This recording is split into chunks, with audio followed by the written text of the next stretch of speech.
This week, there was 4 of us that headed down to Atlanta. We were there from Tuesday morning until Wednesday evening. And if you heard anything about Atlanta this week, there was like a shooter, right? Did anybody watch the news? I don't know how many people. Yeah, there's actually an active shooter in Atlanta, and we were driving through that area right when it was happening. We didn't even realize it until all of our phones were going, roar, roar, lock down, stay in, whatever, stay in place. And we're like, well, we're leaving. So, we just kept moving. But yeah, a couple people in the car were taking pictures of people, trying to, is that the person? Is that, So anyways, we were in Atlanta, and one of the reasons we were in Atlanta is we were there for what was called a multi-use church conference. And so it was an incredible couple days for us. And you talk about adrenaline, we had plenty of that coming out of it. So much so that pretty much everything I'm going to talk about today could change, okay? Just because of what we experienced and kind of leaning into whatever God is actually trying to show us. But what I wanted to do today is I want to start by just establishing something that we see God commissioning people to. Okay, that is weird. There's like a person in a mask. Sorry, you know the squirrel things? Yes, King Squirrel here. That's kind of weird. Must be part of their production. Okay, Sorry, one more rabbit trail, and then I'll get back on. I did have an offer if I would come down the stairs doing "It's Beginning to Look a Lot." Okay, Brian said that he would give me $1 if I came down and did the Brady Bunch. Here's a story. Okay, anyways, back on track. I want to establish from the very beginning of Scripture that there's something that God is really passionate about for my life and your life, in our life as a church. And so in the beginning of Genesis, so if you have your Bibles, if you have your phone, sorry, I forgot to put these on the notes today, so you're going to have to go old school and maybe just open your notes thing and type some things. And there's really not. It's just a lot of Scripture today, okay? And so we're going to start in Genesis 1, verses 26 through 31.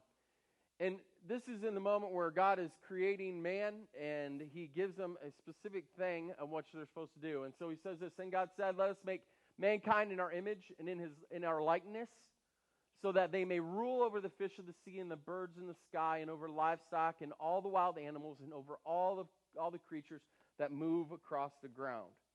He said this, "So God created mankind in his image, and in the image of God he created them, male and female. He created them." There's not much more I need to say in that.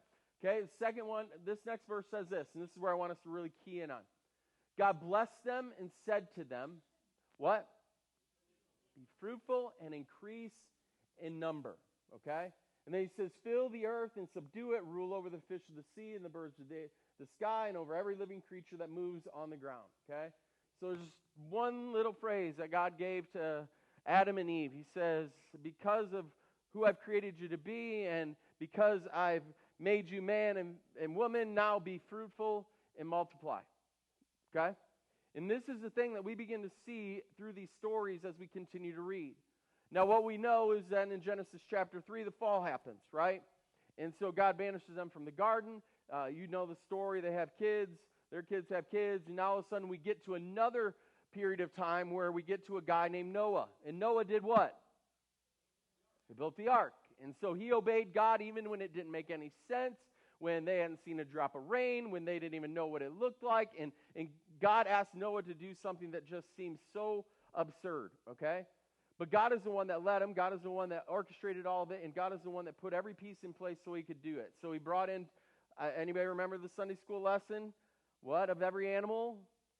2 of every animal, right? And so then it was Noah and his family, and they were on the boat. And then there's rain for 40 days and 40 nights. I got that right? And then all of a sudden God sent out, and the waters receded, and then Noah comes out. And so this is where the story gets really interesting.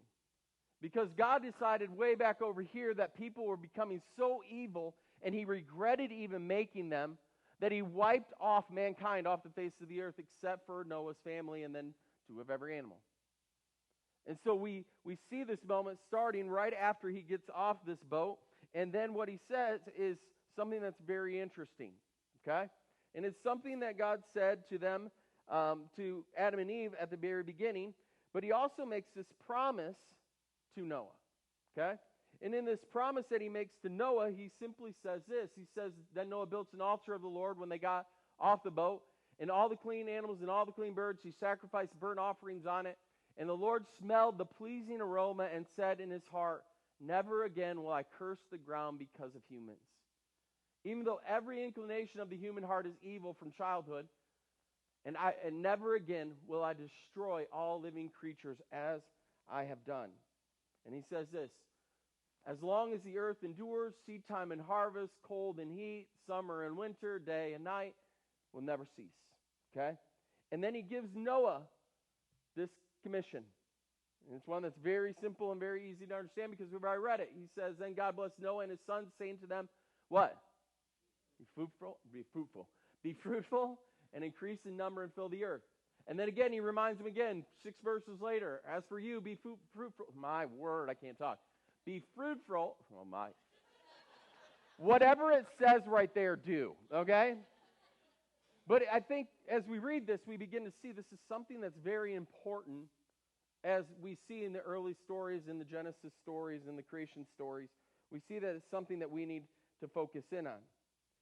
But the story gets really interesting here. Because Noah gets a little fruitful. And he likes his fruit in the form of wine. Right? And it says he becomes drunk on that wine. And then he passes out. And then one of his sons walks in and sees him naked. And goes and tells the other ones. And the other ones come in and it says that they backed in with a cloak on their shoulders and covered their father. Right? But when Noah came to, he cursed, I believe it was Shem. I got the wrong. Did I get the right name there? Anybody smarter than me right now? That'd be awesome. Yes, Shem. He cursed Shem. And you're like, wait a second. That's not fair. It was his fault that he was laying there naked, not his. Right? But it says that Noah, in that moment, cursed Shem. And he says this. In Genesis chapter 11, verse 27. Oh, sorry. I got the wrong verse in there. Oh, I don't have the verse in there. Well, anyways, he curses him. And he says, cursed is the son Canaan. So he cursed Canaan, right? And so under Canaan is all these different sons that were like conceived, and they were really fruitful, and they really multiplied to this place where one of the sons of, man, I am so dead. My head's dead right now. One of the sons of Terah was a guy named Abraham. Okay? So we see the story of Noah. We see everything turning pretty evil, things happening, Noah cursing, the ground doing all these things. And then all of a sudden we see this guy come onto his scene. And his name was Abram. Right? And he was the son of Terah. And this is where we pick it up. It says this is the account of Terah's family line. Terah became the father of Abram, Nahor, and Haran. And Haran became the father of Lot. And while his father Terah was still alive, Haran died in Ur of the Chaldeans and in the land of his birth. Okay? He continues on. He says this. Abraham and Nahor both married. The name of Abram's wife was Sarah, or Sarai, and the name of Nahor's wife was Milcah. There we go. And she was the daughter of Haran and the father of both Milcah and Eshkah. And now Sarai was childless because she could not what? Conceive. Okay, so now we got a problem, right? Because the command was be fruitful and multiply. And now all of a sudden there's a guy coming on the scene named Abram who had a wife named Sarai, and now all of a sudden it's told in the story they were childless. They could not conceive. And so track with me just for a minute here, okay? So there is a father who curses his son and curses the son Canaan, right? Who lives in the land called what? Canaan, right? Okay? But then he also takes from this family line another guy named Terah, and then he has a son named Abram, who has a wife who cannot conceive. And so this God who says, be fruitful and multiply, now all of a sudden there's this thing in the story that says, but they couldn't be fruitful and multiply. Let's keep following the story for a second. Terah took his son Abram and his grandson Lot, the son of Haran, and his daughter-in-law Sarai, and the wife of his son Abram. And together they set out for Ur of the Chaldeans to go to where? Canaan. But when they came to Haran, they settled there. They settled there.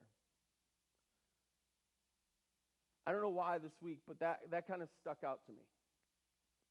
Like they didn't go all the way, they didn't go where they were completely supposed to go. They settled in another place. And it said while they settled there, it says that Terah lived 205 years and he died in Haran.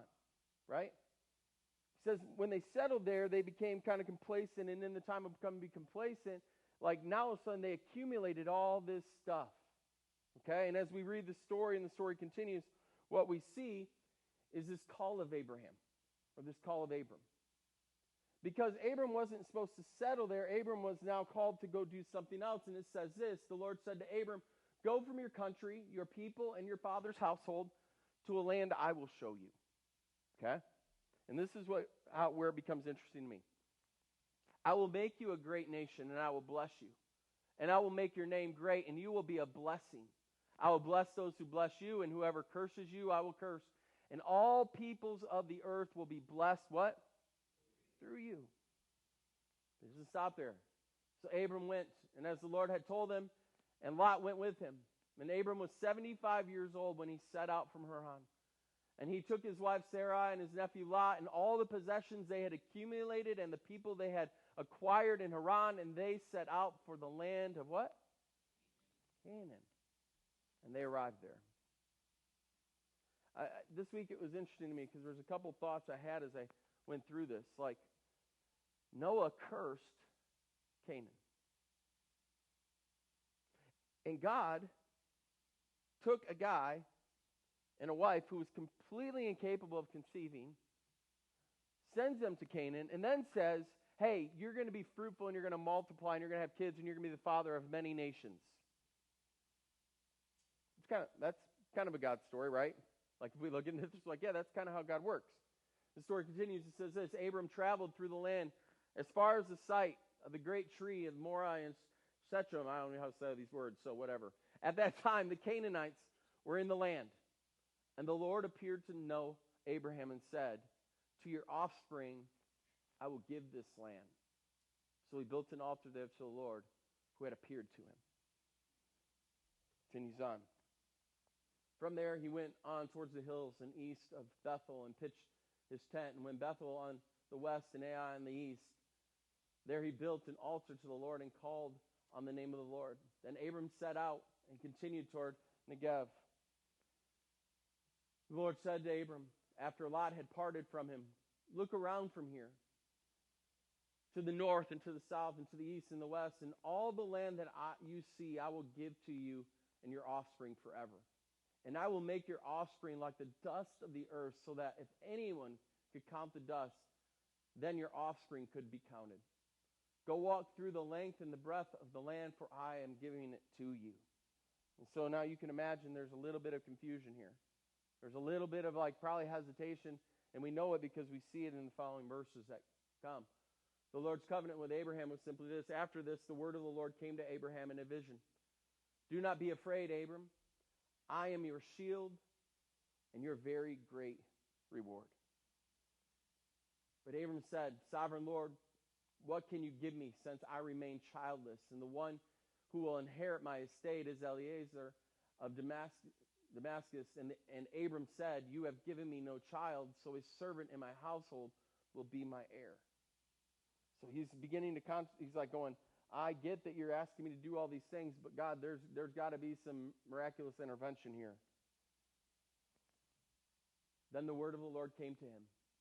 This man will not be your heir, but a son who is your own flesh and blood will be your heir. And he took him outside and said, look up at the sky and count the stars. If indeed you can count them, then he said to him, so shall your offspring be.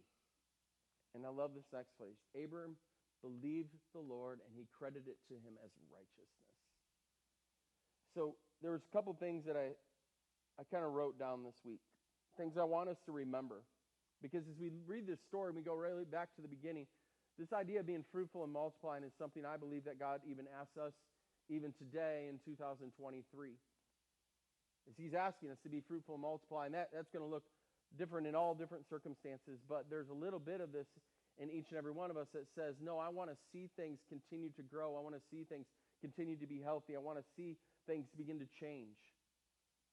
And so as we look at these words, I think sometimes we go back into our stories. And like Abram, we can look at it and go, but yeah, being fruitful and multiply is a good thing if you can have kids. Like physically, he's looking at it from this man and woman relationship where as we look at like the very beginning where it says Adam knew Eve and conceived a child, right? Like we see this like intimacy that comes and the results that come from it. But Abram's looking at it going here like there's like it's not possible. And number one, we're like really, really old, right? And if you want to read a really amazing story to read, continue reading that this week. And just remember it over and over again. But there's certain things that jumped out to me this week. The first thing was this, is I want to remember what was cursed by man can be blessed by God.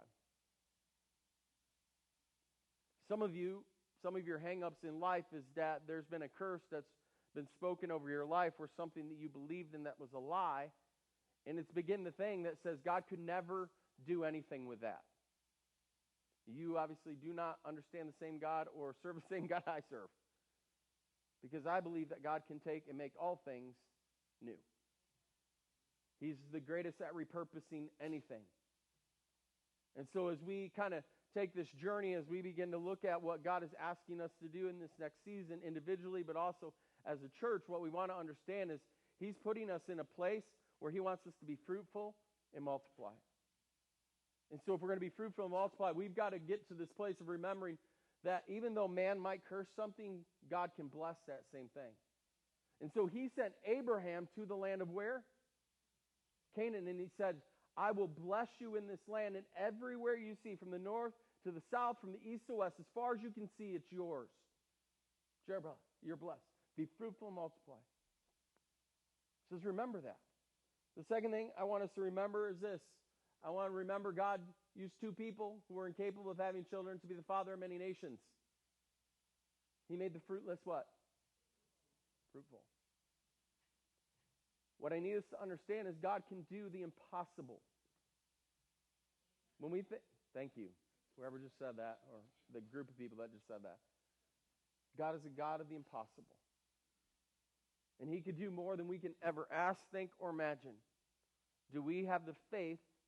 Do we have the trust? And do we have the obedience to believe Him? Because I got to tell you something. This week, Bill, Rick, myself, and Caleb sat at this table, and I got to tell you, there was adrenaline of faith shot into our bones. And where if there was any doubt of what God is wanting to do, like I have very little doubt. If anything, I have even more faith to the point where I called Dan and said, let's buy the whole thing. You're like, what? Isn't that the faith we should have, though?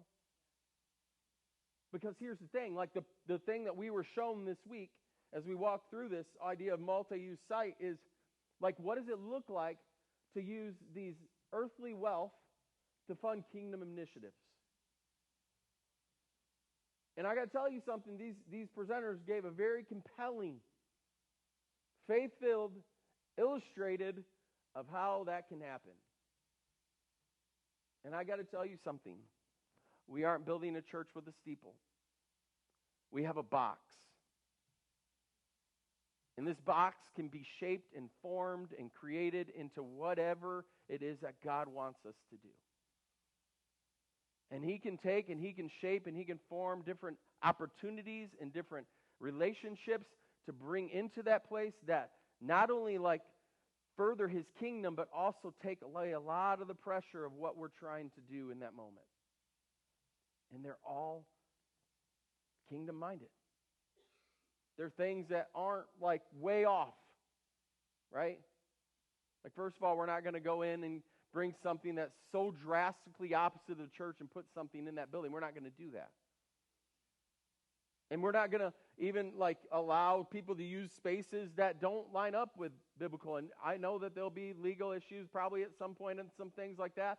But here's what I just got to tell you, like God is the God who is going to order each and every one of our steps. And so just like He said to Abram, go to this place, do this thing, we're going to do that. And I got to tell you though, for like the last 2.5 years, there's been a lot of like patience. But there's also been a lot of faith. And what God is asking us to do, we truly believe can change not only our city and our community at large, but we believe it can be something that fuels what God wants to do in His kingdom throughout this world. We live in the wealthiest nation in the world. And what we have because of God. It's not because of what we've done. And I truly believe that He is the one who owns the cattle on 1,000 hills. And He can provide any last cent we need to do whatever it is that He's asked us to do. But I got to remember a couple things. The things that man's cursed, we have a building that we own right now that's condemned. It's pretty cursed, right, at this point. Like there ain't nothing you can do there. But God is redeeming even that part. He's repurposing a place that people have called dead and wants to bring life back to it. Some of you have not been with us very long, or maybe you don't know all the story of New Life and all of our journeys, like wandering in the wilderness, sometimes it felt like. But in the 7 years that we've been a church, we've had 7 different locations. And one of the locations was the mall. We were in a little section between Dunham's and the old J.C. Penney's, and it was this little area right behind what would be Garfield's or S&B in those places. And so we occupied that space from, I think, Easter of 2018 until, am I right in that? Anybody else? Easter of 2018 till COVID. And COVID killed the mall, okay? That's kind of what we say. Rain did, but COVID assisted it. So we were there for this period of time, and when we were looking for a space, because we had to leave because weed pushed us out of the place that we were going to be in, so like we had to move, right? We began to look, and so one of the things we're like, well, there's nothing happening at the mall, so there's a lot of space there. Surely they want to make some money, right? So we went over and talked to them, and sure enough, they were like, yes, we would love to take your money, okay? And so they showed us a few different spaces, and then there was just one security guard. And I don't know if, like, afterwards he got in trouble for this, but he might not have. I don't know. But he goes, hey, should we show them the dead space? And we're like, yes. Show us the dead space, okay? And we're at that moment, we're just like, what is he talking about? You know?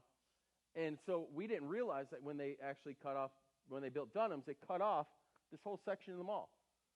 Some of you used to go get your records and your CDs at Sam Goody, and that was the very place in which we had worship. How many of you were there during that time? Right? And it said on the wall, Goody got it. And Brandon took a marker and colored out one of the G or the O's and said God got it. Right? And so it was just a place we were at. But it was the first step in God opening up the door for where we're at today. And what was amazing during that time is it's kind of humorous that God would show us the dead space to bring what? New life into. And that was a really good season. And I got to tell you, I don't know what would have happened if COVID didn't happen, because we were growing, like everything was going in the right spot. But God knew. And God knew that during that time, even though it was hard, we were going to be at the armory for a season, and then we're going to be kicked out of the armory the week before Easter, and not do 2 Easter services back-to-back years, and then actually end up moving out to Tecumseh, which to me, I will say this is, I think, one of the best moves for our church, even though I didn't want to do it, and a few other people. But because of it, we picked up some amazing families, some incredible people. And so God has this way of kind of positioning us and moving us at times so that He can accomplish what He wants to do. But it was a reminder, again, this week as we were sitting through all these things, and as I was kind of contemplating what today was going to be like, I went back to this story, and I'm like, what is it? Why does God so, like, be fruitful, multiply? Why is it? And as I looked through the story, I couldn't believe that I saw, like, oh, Canaan was cursed. But then with Abraham, he what? Blessed it. And then God did the unheard of thing, and he chose to like make this guy and this woman the people he would use to like bring his people forward on this earth. Two people that were incapable of conceiving. And oh, by the way, Abraham messed it up, right? He kind of did some dumb things in there, like when they went to Egypt, like he told them that Sarah was his sister, not his wife, and then brought curses on to Egypt, and so the Pharaoh sent him out, but in the process of sending him out, he sent him out with more stuff, and so he was even blessed in that part. And so then you see later on, he decides, hey, this isn't working, and so his wife gives her her maidservant, and so he has a child with her, and his name is Ishmael, right? And so you had Ishmael and you have Isaac, and Isaac was the promised, the seed, the one that would begin this whole place where you have the Jewish nation, and you would see the Jewish people go through all kinds of ups and downs and all kinds of turns and wandering forever, and it's just amazing how patient, number one, God is, but how he can take the things that seem so messed up, so broken, cursed, whatever, and he can bring a blessing. You see, I believe that you and I are called to be fruitful. And here's what we see. We see this whole story, and we see when it gets to Abram, we see this tie-in, the very beginning of the Gospels. It says, this is the genealogy of Jesus, the Messiah, the son of David, and the what? Son of Abraham. It was through that line that Jesus, the Messiah, came as the Son of God and the Son of Man. So, another thing I wrote down this week was, remember, God seeds the future through faithfulness, or fruitfulness. God seeds the future through fruitfulness. And here's what I mean. John chapter 15, verse 16. Said, you did not choose me, but I chose you and appointed you so that you might go and bear fruit. Fruit that will what? Last. And so, that whatever you ask in my Father's name, I will give you. You see, he chose us. He chose you and me for this time, for this season, to be fruitful. And he's given us these seeds, and he's asked us to be faithful in planting, because he knows that as we're faithful in planting, we're also going to see a harvest. Even though we may not see it in our time, we may see it in generations to come. I would say probably the biggest heart of the original group that set out to start this with us was we never wanted to do anything that would handcuff the next generation. And so in our bylaws and a lot of those things, they're very specific, but they're not constraining. Which, can I be honest with you, I've been at 3-4 churches other than this from the time I was 21. And I got to tell you, I've seen the church put constraints on everything. Everything. So much so that when the next generation gets there, they just throw up their hands and go, it doesn't matter what we do, we can't do anything about it. And it's all because of little wordings here and there. I was having a conversation with somebody not too long ago, and it was the conversation of, well, how do we do a certain thing? I think it was missions. We were talking about missions, and they're like, do you have things in your bylaws that need to be approved and all that stuff? And I'm sitting there, and I'm kind of looking dumb and confused, and he's like, I go, we must have missed that. And then I went, oh, no, wait. The elders have the permission to appoint other groups or other committees that kind of do that. And at that point, they're like, huh? But it was really, when I said to them, I said, we just don't want to put something in there that constrains us from being able to move and do things that need to happen quickly, right? And so there's not this hey, you got to bring it to the elders, and then we approve the 6 different missionaries. It's no, we're going to trust the committee of people or the group of people that have been praying through, getting to know, creating relationships with people, and then we're going to move in relationship. And so sometimes relationship takes a little bit of time. Other times it's we need to be able to do something quickly. And so we want to be able to do that quickly. And so that's one of the examples. And as we were talking about it this week, we were sitting with a guy that he ended up being pretty big stuff. I think, I don't even know how to say it. This guy was sitting at our table, and we come to find out he was a keynote speaker the next day, and totally just rocked our world. Anyways, he's a pastor of a church that has 2 or 3 campuses in Australia, 1 in New Zealand, and 4 in Atlanta. And he's sitting with 4 guys from Little Adrian, right? And we're telling him our story. We're telling him kind of what God has done and where we're at. And he's telling us, yeah, we just bought this building for $20 million. And I'm like, whoa, what?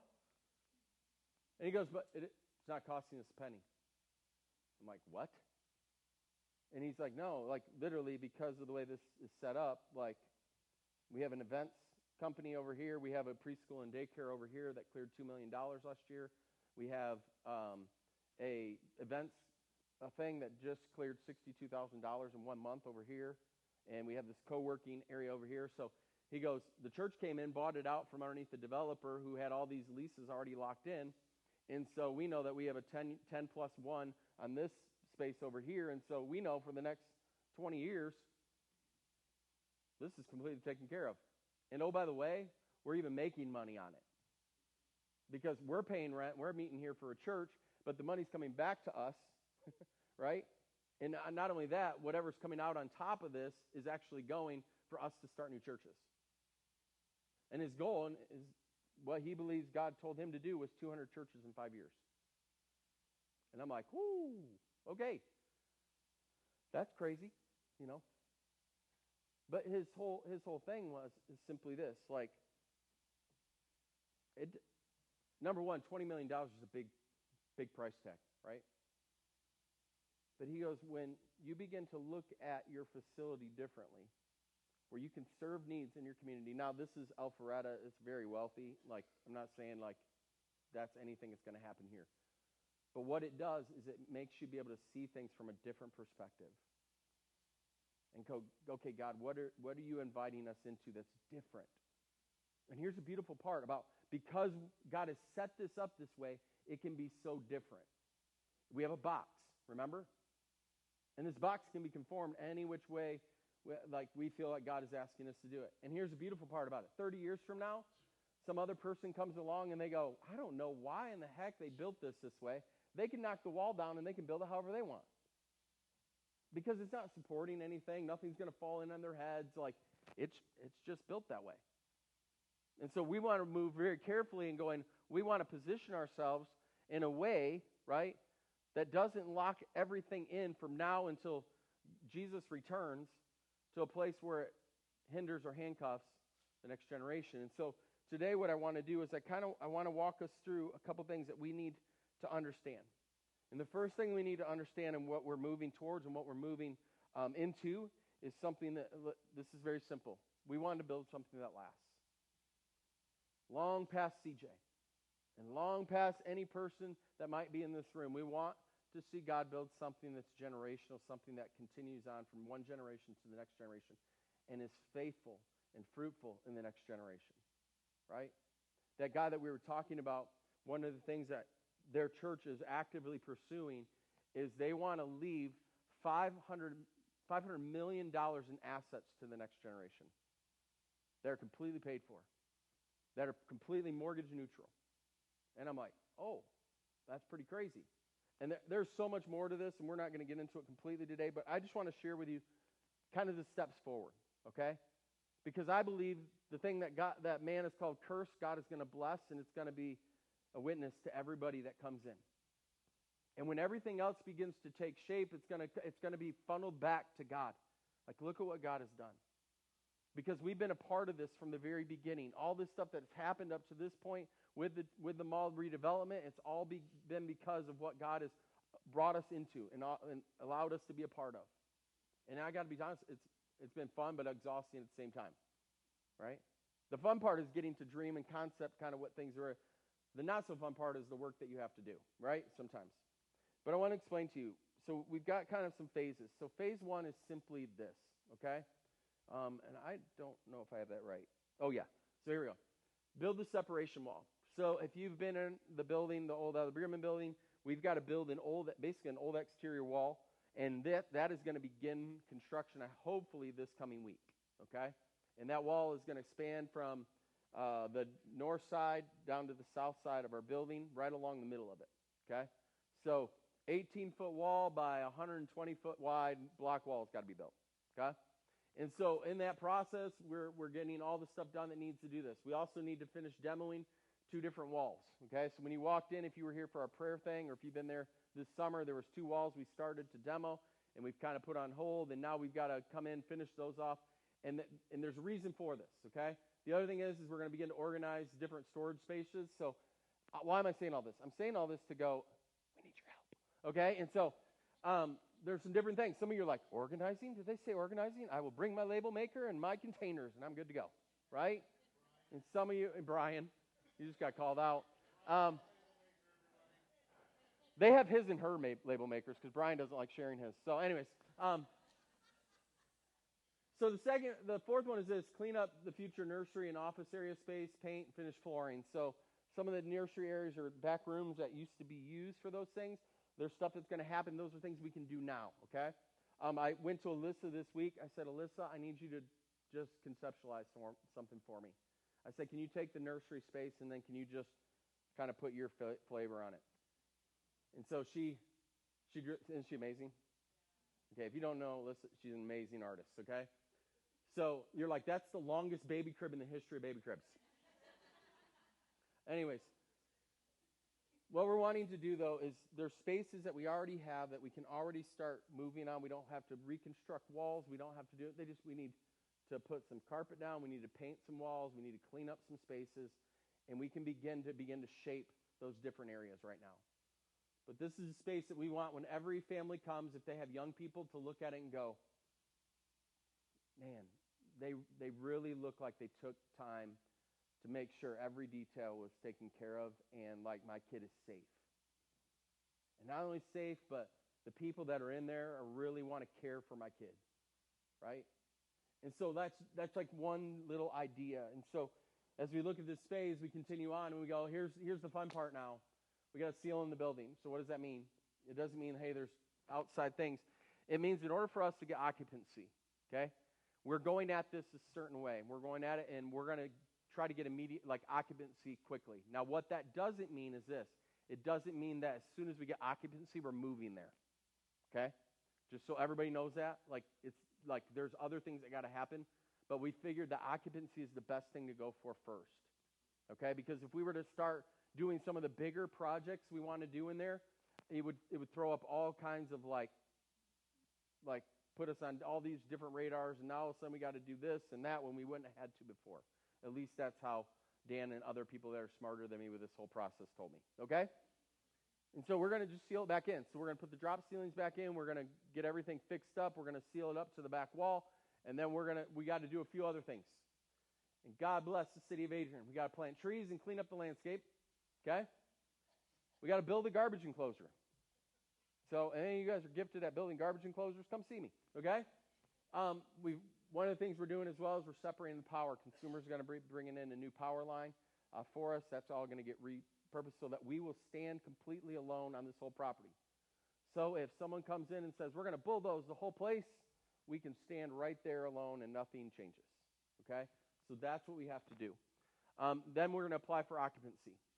And one of the beautiful part about our agreement is this. We can salvage materials from any of the old part that's being torn down. And so there's a lot of different things that we can salvage. And I basically told this to people that are helping design spaces and all that stuff. I said, I don't want a building that everybody's afraid to pop a hole in the drywall. Okay? Because I was a part of that. I got yelled at as a middle school pastor for riding a scooter down a hallway to get to my youth room that was way on the other side of the campus. Wasn't hurting anything, but it was the Taj Mahal, and don't do anything that might hurt. They think I can't ride a scooter or something, right? So I still remember that staff meeting, and they were like, these kids are riding scooters through the hallway, and all my friends that were on staff, they're like, and they're like, why are you laughing? I was like, it was me. It was not the kids. I will take the blame. It was me, okay? And so We don't want that. So one of the things we've said is we want to try to make a new building look repurposed, right? It goes with the mission. It goes with what we believe God is doing, making all things new right now. And so we have opportunities to do that. I'm going to ask the worship team come up. I know I've went way longer, or I'm heading longer, but the other part of this is simply this. We're going to begin to secure financing for phase 2. Now, what does this mean? Because you probably have all been waiting for this, the big, building campaign, and the mass exodus of people that don't want to give to a building campaign happens. And yes, we're going to ask you to be faithful. And if God asks you to commit to, seeing more of this happen, we really believe that God does give the gift of generosity. And some people have been put in a position to be more generous than others. And I had a friend that said this to me. He goes, the gift of generosity just helps the mission happen sooner, helps the vision come sooner. And so there's some of you that you go, I've been waiting for you to tell me what needs to be done. And here's simply what we need: a lot of money. We've got a little bit that we need to do the first phase and second phase. Can I tell you the beautiful part about this? And this isn't a cop-out to go, well, we don't have to give, because I still think there's a piece of this in which we're gonna give. We're beginning to come up with some ideas or business plans for ways to kind of bring other spaces into our space that not only pay for what we're doing in that space, but also kind of take the weight off of us a little bit. But can I share with you just some basic math? Okay? How many like math? How many hate math? How many like it? Okay? Well, I think you'll like this math. Okay? With what we pay for on a weekly or on a monthly basis between this public high school renting this room and what we pay for with our office rentals and utilities and all that stuff, it's somewhere around $3,200 to $3,300, depending on gas or electric, that kind of thing. When I sat down and I began to kind of do some calculations, we figured that for that same amount, not changing anything that we're doing right now, we could go right now to the bank and secure a $400,000 loan and not change anything we're doing, except we're paying ourselves and not paying somebody else, right? It's going towards us being able to do some things that we know that we're supposed to do. And so the beautiful part about this is because of the faithfulness of each and every person that's in this room, God has put us in a position that's unlike any other. You know what my favorite part of this week was? We got to tell the story of what God's doing. When this guy said, yeah, we bought this building for $20 million, I go, yeah, we were given 4.4 acres and 38,000 square feet for $200,000. What do you got? And literally just watched him go. And his words were, man, I wish God blessed me that way. And he told me later, he goes, if anybody ever has a problem with you owning that building or what, he goes, just tell them to call me, and I'll tell them that was a miracle of God. And it truly is. And the fact that we owe zero on it. This week, a group of high school students from LCS was there. They were cleaning up all the garbage around the place. They were helping move some things around. And I took the opportunity to tell them the story because I wanted to encourage their faith. I wanted them to see if God asked you to do something, even though it doesn't make any sense, even though you're buying something on a condemned piece of property, God has a purpose and a plan in all this, and he can use it. So don't be afraid to step out in faith. And these kids were just mesmerized by all that's here.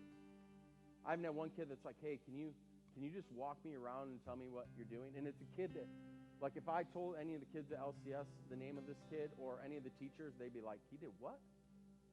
Because he doesn't seem interested in hardly anything. But he was very interested in this. Because it's something that God is stirring in him. He looked at me, he's like, yeah, someday I want to be someone that constructs or dreams up places like this. And so he began to tell me the path in which he wants to get to be an architect or be somebody that's in construction management and different things like that. But you never know the seed that's going to be planted by telling the story, right? And so here's just a little idea of what we're going to do in phase 2. We're going to start building out kids' spaces, lobby area, meeting space 1.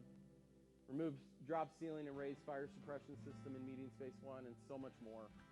Our hope is that we open up phase 2 December 3rd. I know that's very ambitious, but our hope is we need to move there as quick as possible.